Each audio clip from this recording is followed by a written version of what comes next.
Alright mga boss, nangyayari ba to sa inyong mga motor? Yung pag nagpe-preno kayo, umiilaw itong headlight nyo. Yun umiilaw, di ba? So simpleng solusyon lang yan. Nangyayari madalas yan pag nagpalit kayo ng LED taillight. Kaya simpleng solusyon lang yan.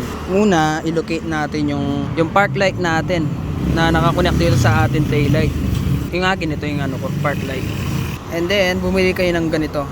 Ito tawag dito diode. So, yung akin luma na. Yan, may puti sa dulo.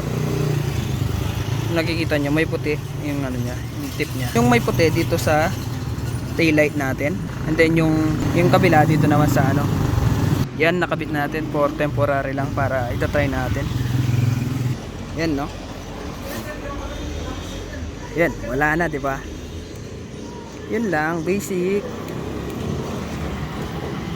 Oo. Pero yung sa headlight, di na umilaw.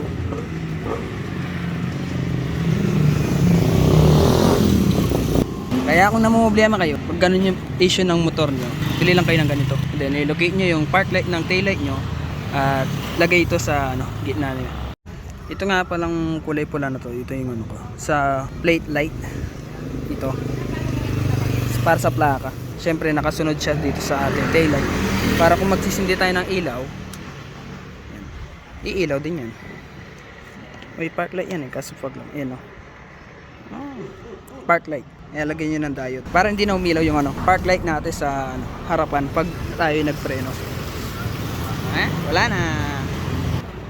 Kalimitan nagiging issue yan sa mga Raider FI.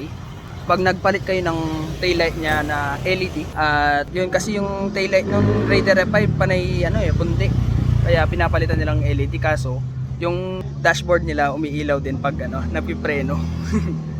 Kaya yun, share ko lang yung knowledge. Okay, peace.